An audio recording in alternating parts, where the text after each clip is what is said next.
नमस्कार, सवाल इंडिया का में आपका स्वागत है। मैं हूं संकेत उपाध्याय। शोर शराबा बहुत हो रहा है, वो इसलिए क्योंकि आज मुख्यमंत्री योगी आदित्यनाथ गोरखपुर में, जो कि उनका गढ़ है, वहां पर रोड शो कर रहे हैं। वीडियो जर्नलिस्ट सचिन गुप्ता अब आपको दिखाएंगे नजारा जहां तैयारी हो रही है। जैसे कि आप देख सकते हैं, यहाँ पर ये सड़क मुख्यमंत्री लेने वाले हैं और वो स्टेज तैयार हो गया है। इसी स्टेज से मुख्यमंत्री आएंगे और उनके स्वागत के लिए लगातार ढोल नगाड़ा बज रहा है, माहौल तैयार किया जा रहा है। इस पूरी सड़क, ये जो पूरा सफर है, करीब 4 से 5 किलोमीटर का है, जिसमें समय लगेगा उनको पार करने में। धीरे धीरे करके जाएंगे। दरअसल एक संदेश बहुत साफ देने का प्रयास है बीजेपी द्वारा कि योगी आदित्यनाथ का गढ़ गोरखपुर पूरी मजबूती के साथ उनके साथ ही है। ऐसा है या नहीं, ये हम नहीं मानते, क्योंकि या ये नहीं जानते, क्योंकि जितने लोग उतनी बातें, अलग अलग विश्लेषण। उनको एज मुख्यमंत्री होने के नाते और यहाँ से 5 बार सांसद होने के नाते जरूर हो सकता है, लेकिन क्या ये कॉन्फिडेंस में तब्दील हो सकता है कि आप बतौर मुख्यमंत्री और विधायकी लड़के चुनाव जीत ही जाए? समाजवादी पार्टी के माने तो इस बार बहुत सारी गणित जुड़ाई गई है, बहुत सारी गणित जुड़ाई गई है, और उनका ये कहना है कि इस बार जातीय समीकरण, जो कि पूर्वांचल की राजनीति में काफी हावी रखता है, काफी महत्व है उसका, वो भारी पड़ेगा।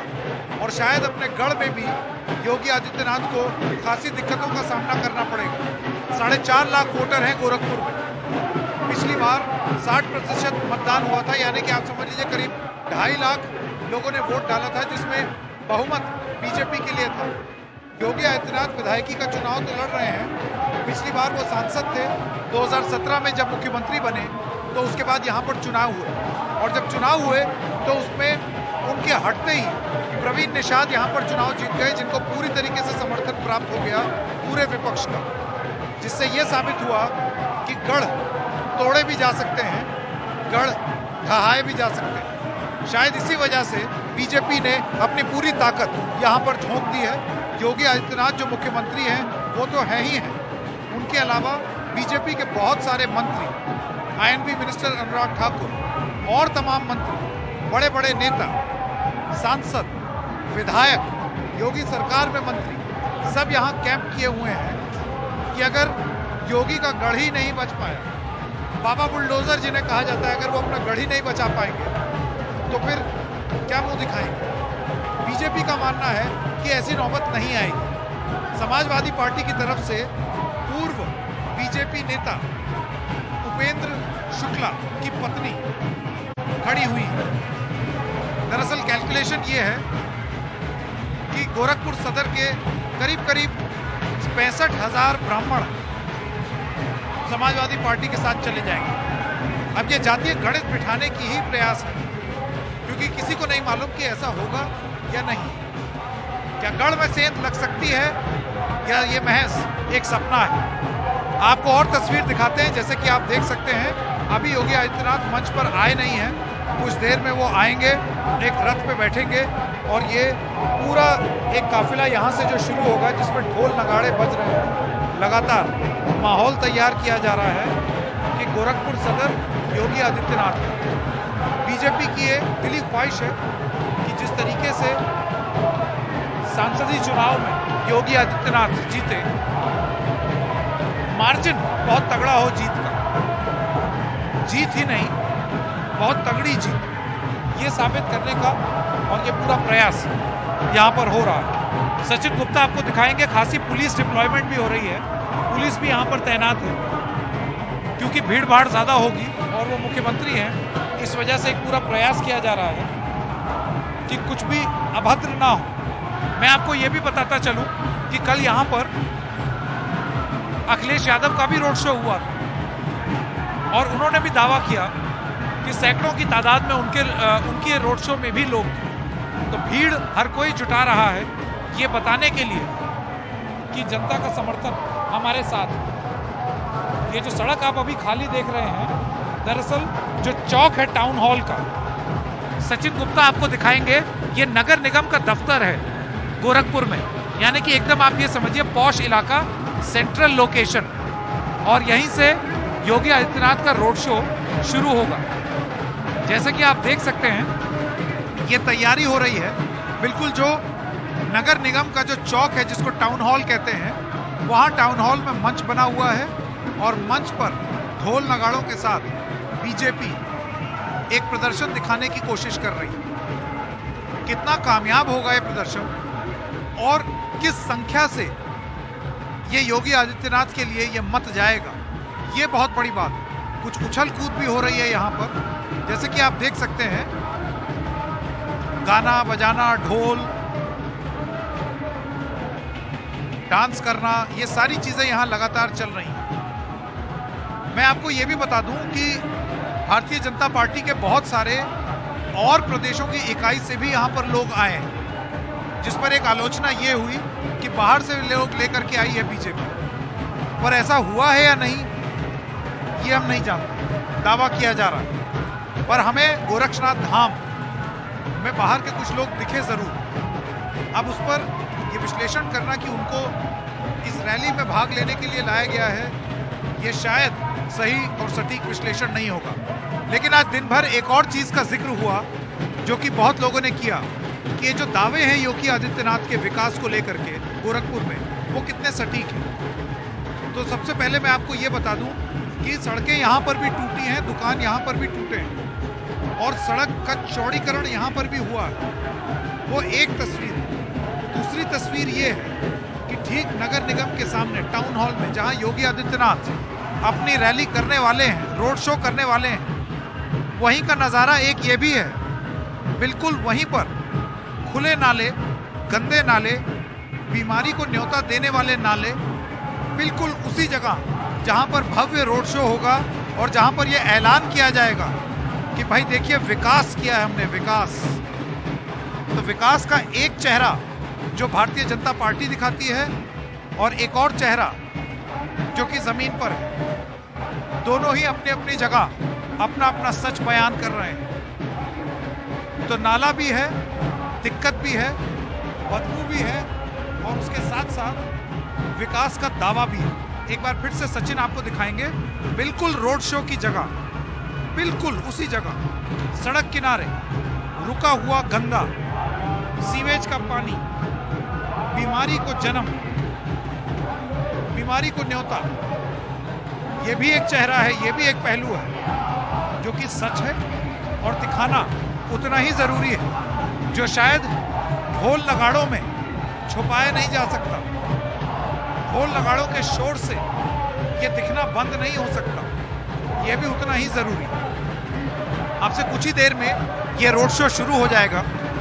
मैं अब हमारे प्रोडक्शन कंट्रोल रूम में अनुदीप को ये आग्रह करूंगा कि जब तक हम ये तैयारी कर रहे हैं और योगी आदित्यनाथ यहाँ आते हैं और अपना रोड शो शुरू करते हैं, वो एक क्लिप चलाएं, एक इंटरव्यू चलाएं। जब आज सुबह हम गोरक्षनाथ धाम गए, गोरखनाथ मंदिर, जिसके महंत, जिसके पीठाधीश, जिसके मठाधीश योगी आदित्यनाथ खुद है। हमने बात की महंत कमलनाथ से, जो योगी आदित्यनाथ के टीचर थे।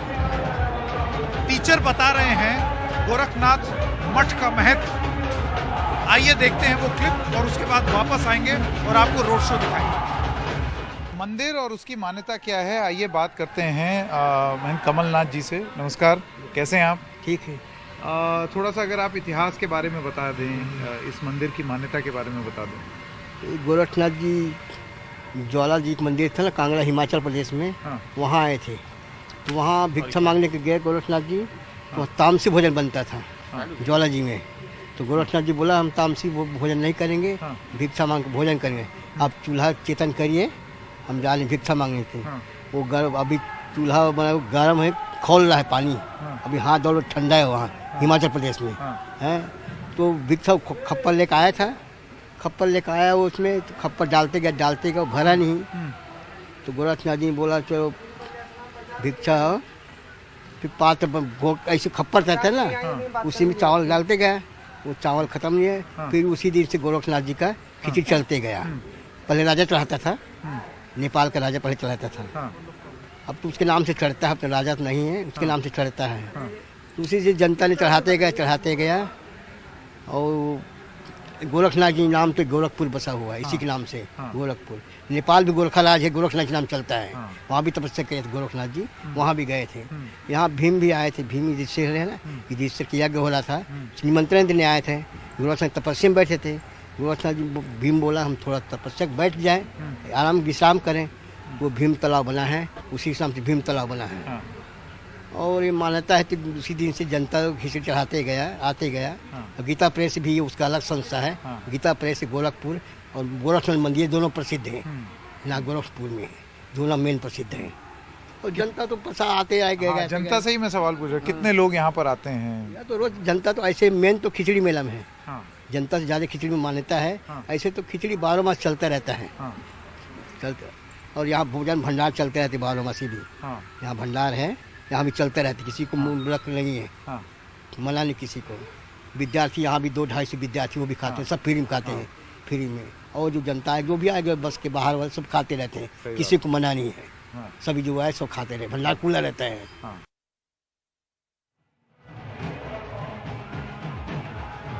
तो चलिए अब बात करते हैं उनको चुनौती कौन कौन दे रहा है। इससे पहले कि हम आपको वो बताएं, एक बार आपको दिखा दें कि ये वो गोरखपुर है जहां पर एक दावा है और एक दावे के साथ असलियत है। दावा ये है कि भरपूर विकास हुआ है, पर एक काउंटर दावा ये भी है कि बहुत कुछ करने को बाकी भी है और जिस तरीके से गढ़ का विकास होना चाहिए उस तरीके से नहीं हुआ है। एक सच्चाई है ये भव्य रोड शो, एक सच्चाई है ये ढोल नगाड़े, दूसरी सच्चाई है वो गंदे नाले, और एक और सच्चाई है जैसे कि अभी सचिन आपको एक बार फिर से दिखाएं, बिल्कुल उसी जगह पर वो गंदे नाले, ये भी सच्चाई है। चकाचौंध और खूब सारे विकास के दावों के बीच एक महत्वपूर्ण सच्चाई विकास के दावों की। एक और सच्चाई, क्योंकि हमको दोनों चीजें दिखती हैं, विकास के दावे भी दिखते हैं और एक असलियत का एक और चेहरा भी दिखता है। सड़कें बनी हैं, हाईवे बने हैं, बिल्डिंग भी बनी है, सड़क चौड़ी भी हुई है, लेकिन जर्जर हालत भी है। सिविक इश्यूज जो है वो गोरखपुर, योगी आदित्यनाथ के गोरखपुर में भी हैं। नाला तो दिखा दिया, अब ये बिल्डिंग जहां पर हम खड़े हैं इसकी छत भी देख लीजिए, ये टाउन हॉल है, इससे ज्यादा सेंट्रल, मतलब आप ये समझिए गोरखपुर का कनॉट प्लेस। जरा छत देख लीजिए, सरिये दिखने शुरू हो गए। अभी हम जिस तरीके से ऊपर चढ़े, हम आपको क्या बयान करें, वो सीढ़ियां जो हैं वो भी उनके सरिये खुले चले जा रहे थे। कहने का मतलब ये है कि कोई एक सच नहीं है और उस एक सच को प्रस्तुत करना और ये बोलना कि यही एक सच है, वो सबसे बड़ा झूठ है, सबसे बड़ा छलावा है। फिर चाहे वो सपा कर रही हो दावा कि कुछ भी नहीं हुआ, या फिर भाजपा कर रही हो कि हमने सब कुछ बदल दिया। नहीं बदला, बहुत कुछ करने को है। एक बार फिर से आपको रोड शो दिखाते हैं। अब से थोड़ी देर में योगी आदित्यनाथ यहाँ पर पहुँचने वाले हैं, स्टेज तैयार किया जा रहा है। बड़े नेता हैं और मुख्यमंत्री हैं, तो किसी भी रोड शो में विलंब होना लाजमी है। 3:45 का समय था, अभी उनको आने में थोड़ा सा टाइम और लग सकता है, लेकिन माहौल भारतीय जनता पार्टी द्वारा पूरी तरीके से तैयार किया गया है। कोशिश यही है कि ना केवल गढ़ जीते, पर बहुत भारी बहुमत से जीते, बहुत भारी मतों से जीते। क्या ऐसा होगा? क्योंकि विपक्ष अपनी तरफ से काफ़ी हद तक ये दावा कर चुका है कि जो जातीय गणित है वो हमने इस बार ठीक फिट कर ली। तो आइए इस रोड शो के साथ साथ अब आपको उन लोगों का भी इंटरव्यू सुनाते हैं जिन लोगों ने योगी आदित्यनाथ को चुनौती दी है गोरखपुर सदर से।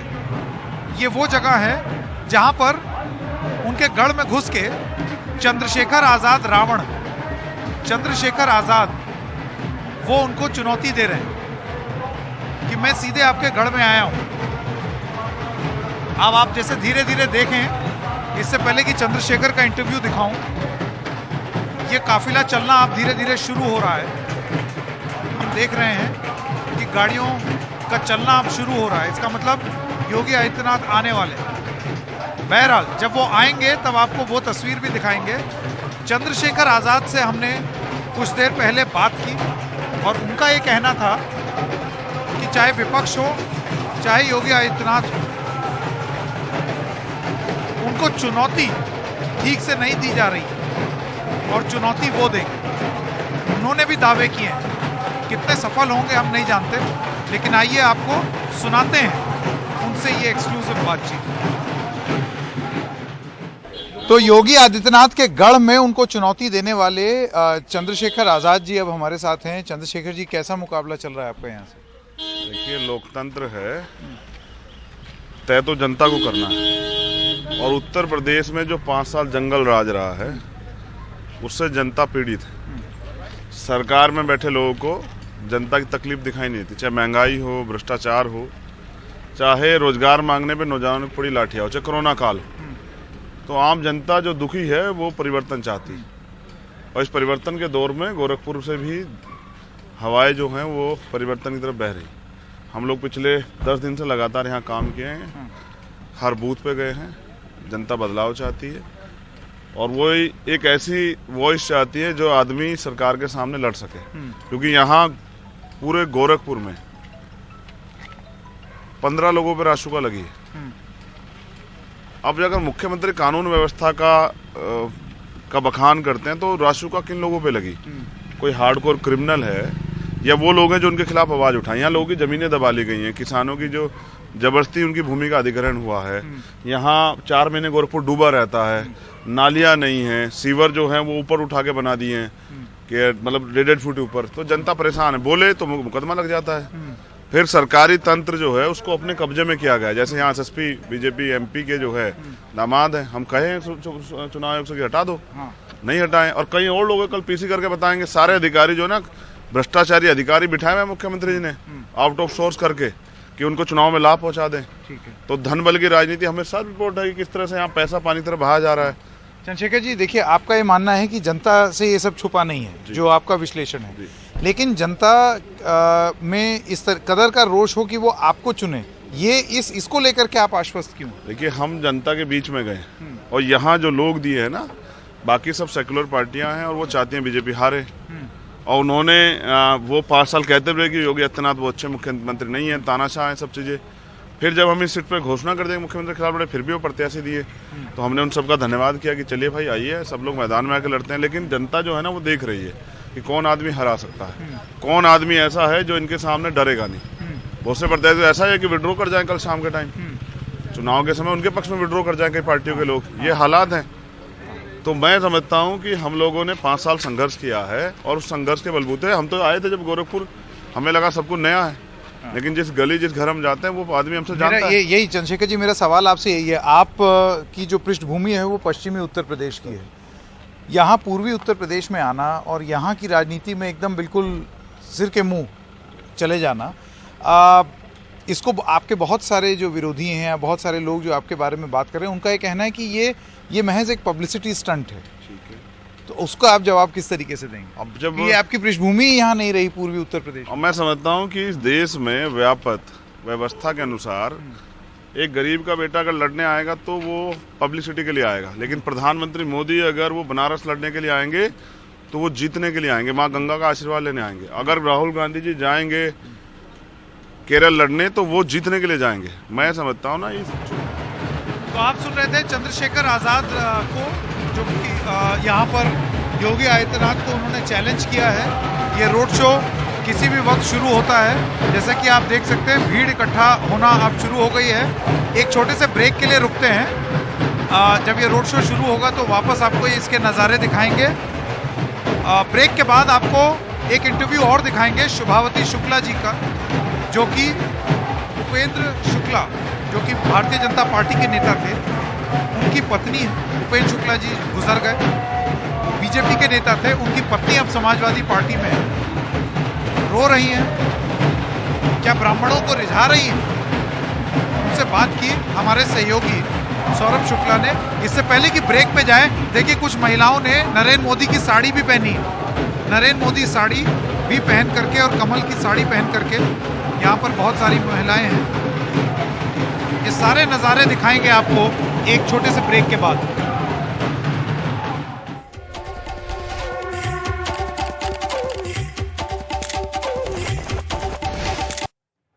तो एक बार फिर से आपका आपका स्वागत है और हम इस वक्त टाउन हॉल इलाके में हैं गोरखपुर में, जहां पर योगी आदित्यनाथ का रोड शो शुरू होने वाला है। आप जैसे कि देख सकते हैं ढोल नगाड़े लगातार पिछले 40 मिनट से बज रहे हैं और किसी भी वक्त योगी आदित्यनाथ यहां पर पहुंचेंगे और उसके बाद उनका रोड शो यहां से शुरू होगा। जैसे कि आप देख सकते हैं पोस्टर बैनर पे लिखा है भव्य रोड शो। अब बीजेपी द्वारा डिक्लेयर किया गया ये भव्य रोड शो किस हद तक योगी आदित्यनाथ को और कितनी संख्या से जिता सकता है, ये एक बहुत बड़ी बात है। सब कुछ है इस रोड शो, ढोल नगाड़े, डांस, मेकअप लगा के पत्ता पहन के डांस, मदमस्त होकर के डांस, लेकिन डांस ऑफ डेमोक्रेसी में योगी आदित्यनाथ कितना आगे निकलेंगे अपने गढ़ में, ये बहुत बड़ी बात होगी। क्योंकि विपक्ष की जो पूरी फील्डिंग है, अगर ये क्रिकेट का मैच होता तो विपक्ष की जो पूरी फील्डिंग है वो इस तरीके से है कि कितना से कितने मात्रा में वोट्स बीजेपी से हटाए जा सके। शुभावती शुक्ला जी का समाजवादी पार्टी से नामांकन और उनका विधायकी लड़ना, ये कितने मायने रखता है और वो कितने ब्राह्मण वोट बीजेपी से छिटका के अपने पास ला सकती है। मेरे ख्याल से सारा खेल इसी चीज पर टिका हुआ। 4.5 लाख वोटर हैं, 4.5 लाख गोरखपुर सदर में, और अब पूरी कोशिश हो रही है कि वोटिंग परसेंटेज हाई हो, कम ना हो, क्योंकि अगर वो कम होगा तो एक संदेश ये जा सकता है कि शायद गढ़ में लोग वोट डालने उस तरीके से नहीं आ रहे हैं जैसे कि उम्मीद की गई है। इन तस्वीरों पर हम बने रहेंगे और आपको ये नज़ारे दिखाते रहेंगे और साथ साथ दावा की गई सच्चाई और दूसरी तरफ से भी जो सच्चाई है, दोनों को यहाँ पर हम समय समय पर प्रस्तुत करते रहेंगे। क्योंकि विकास के दावे और विकास के खोखले दावे, इन दोनों के ही बीच फंसी हुई है गोरक्षनाथ में योगी आदित्यनाथ की एक गति। आएंगे वापस, बने रहिए एनडीटीवी इंडिया के साथ।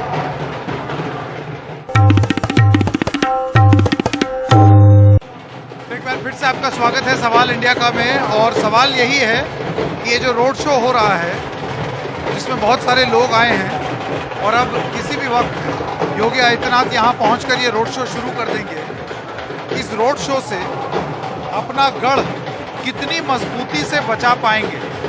और मैं यहाँ पर जोर ये दे रहा हूँ कि अगर आप गढ़ में जीत गए, लेकिन अगर बहुत मजबूत जीत ना हो तो फिर गढ़ काहे का, कितनी मजबूती से गढ़ बचा पाएंगे योगी आदित्यनाथ। पूरी जद्दोजहद इसी फ्रंट पर हो रही है। कल इसी शहर में यहीं पर आसपास के इलाकों में अखिलेश यादव का रोड शो था, जिसमें उनका दावा था कि वो हजारों हजार में भीड़ लेकर के आए, यानी कि जनता उनके साथ। और आज योगी आदित्यनाथ अपने गृह जनपद में, उस गोरखधाम मंदिर के शहर में जहाँ के वो पीठाधीश हैं, वहाँ पर अपनी जोर आजमाइशी कर गढ़ कितनी मजबूती से बचा पाएंगे, यही है पूरी लड़ाई। ये रोड शो शुरू होने वाला है अब से कुछ ही देर में, हम आप तक तस्वीर लाते रहेंगे। वक्त है एक छोटे से ब्रेक का।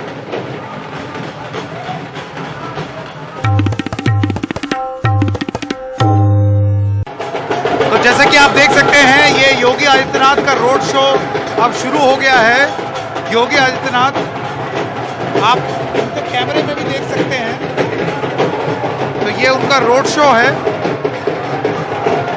गढ़ बचाने के लिए और गढ़ को मजबूती से अपने पास रखे रहने के लिए। ये योगी आदित्यनाथ का रोड शो गोरखपुर, और न केवल गोरखपुर सदर और गोरखपुर के 8 विधानसभा क्षेत्रों और यहां से पूर्वांचल की राजनीति को तेजी से समझने और पूरा करने का और वहां पर विजयी होने का ये रोड शो एक प्रयास है भारतीय जनता पार्टी की तरफ से कि वो पूरी तरीके से पूर्वांचल में, जिस तरीके से पूर्वांचल भारतीय जनता पार्टी में हो गया था 2017 में, इस बार भी उम्मीद यही जता रही है बीजेपी कि इन रोड शोज के माध्यम से वो अपना गढ़ पूरी तरीके से बचा सकते हैं। क्या ऐसा होगा? क्या योगी आदित्यनाथ अपना गढ़ उसी मजबूती से बचा सकते हैं? क्या पूर्वांचल भारतीय जनता पार्टी के साथ उसी तरीके से खड़ा है जैसे 2017 में था?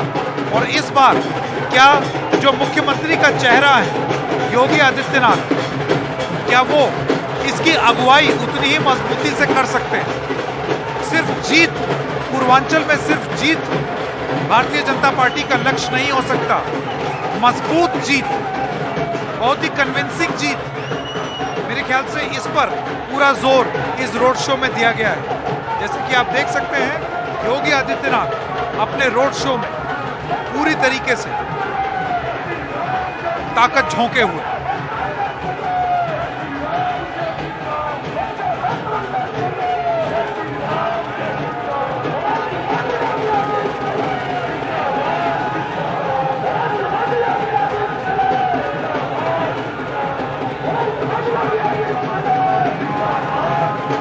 तो गोरखपुर में योगी आदित्यनाथ का रोड शो शुरू हो गया है। जैसे कि आप देख सकते हैं गोरखपुर सदर, जहां से इस बार वो विधायक का चुनाव लड़ रहे हैं, खुद उम्मीदवार हैं, वो उन्होंने ये रोड शो बिल्कुल शहर के बीचों बीच निकाला है। योगी आदित्यनाथ हैं, प्रयास कर रहे हैं कि ना केवल गोरखपुर में, पर गोरखपुर की वजह से इस पूरे इलाके में, इस पूरे क्षेत्र में, पूर्वांचल में भारतीय जनता पार्टी मजबूती से अपनी पकड़ बनाए रखे। क्या ऐसा होगा? क्योंकि इस बार जो विपक्ष है समाजवादी पार्टी, उसने भी जो कास्ट इक्वेशन है उसको बखूबी समझा हुआ है। ब्राह्मण, OBC, non Yadav OBC, Purvanchal में जो कास्ट का खेल होता है उसको पूरी तरीके से उन्होंने समझा है और उस पे जिसे यहाँ कहा जाता है फील्डिंग बिठाई। क्या सफलतापूर्वक भारतीय जनता पार्टी अपने गढ़ में बढ़त बना सकती है और विजय हासिल कर सकती है? मेरे ख्याल से यही सबसे बड़ा मूल प्रश्न है। ये रोड शो अब शुरू हो गया है, करीब 7 से 8 किलोमीटर का ये रोड शो होगा जो लगातार चलता रहेगा और बीजेपी की उम्मीद ये है कि इससे वो बहुत हद तक पूर्वांचल में मजबूती बनाने में कामयाब रह सकते हैं। उसामा शाह, सचिन गुप्ता और सलीम के साथ संकेत उपाध्याय, एनडीटीवी।